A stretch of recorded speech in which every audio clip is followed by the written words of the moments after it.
Die Bybel maak gereeld melding van baie spesiale en tog onbekende mense, mense wie se name nie genoem word nie, en dan ook vroue.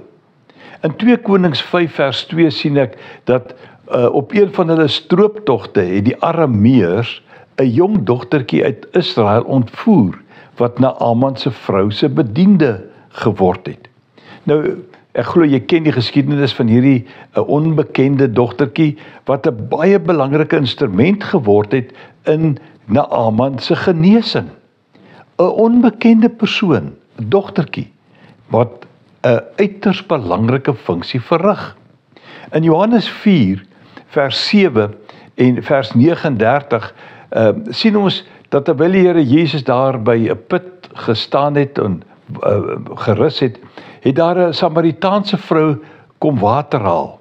En Jesus het met haar gepraat en daar het 'n gesprek ontwikkel en hy het vir haar 'n paar baie belangrike dinge gesê. Onder andere dat sy eintlik 'n onaanvaarbare persoon in die omgewing was.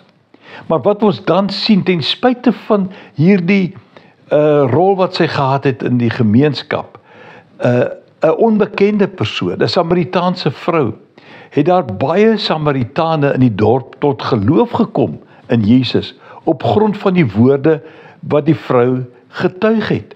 Hy, dit is Jesus, sê sy, het my alles vertel wat ek gedoen het. In Lukas 7 vers 37 en 38 staan daar 'n sekere vrou in die dorp wat 'n sondige lewe gelei het. 'n sekere vrou het gehoor dat hy in die Fariseër se huis aan tafel was. Sy het agter Jesus gaan staan by sy voete en huil, sodat haar trane by sy voete begin drup het. Daarna het sy sy voete met haar hare afgedroog, hulle gesoen en met reukolie gesalf. 'n Onbekende vrou, 'n sondige vrou, kom en doen 'n groot taak vir die Here. Gaan lees gerus wat hy van haar sê. In Matteus 15 vers 22 en 28 kom 'n Kanaanitiese vrou wat daar gewoon het, onverwags by die Here, en sy vra hom om haar dogtertjie gesond te maak.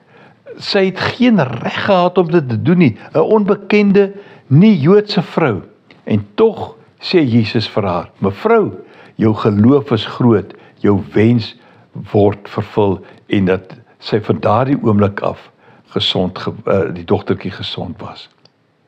Ons sien ook dat die Here by 'n offergawe kus gestaan en gekyk het hoe 'n vrou, 'n weduwee, arm vrou, daar geldjies ingegooi het, en die Here Jesus sê dat sy, hierdie arm, onbekende weduwee, het meer ingegooi as al die ander.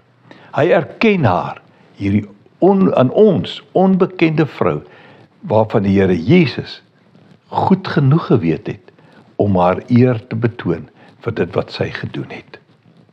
So, onbekende mense wat groot dinge in die bediening van die Here Jesus verrig het. Dit gebeur vandag nog om ons en met ons. Loop mooi.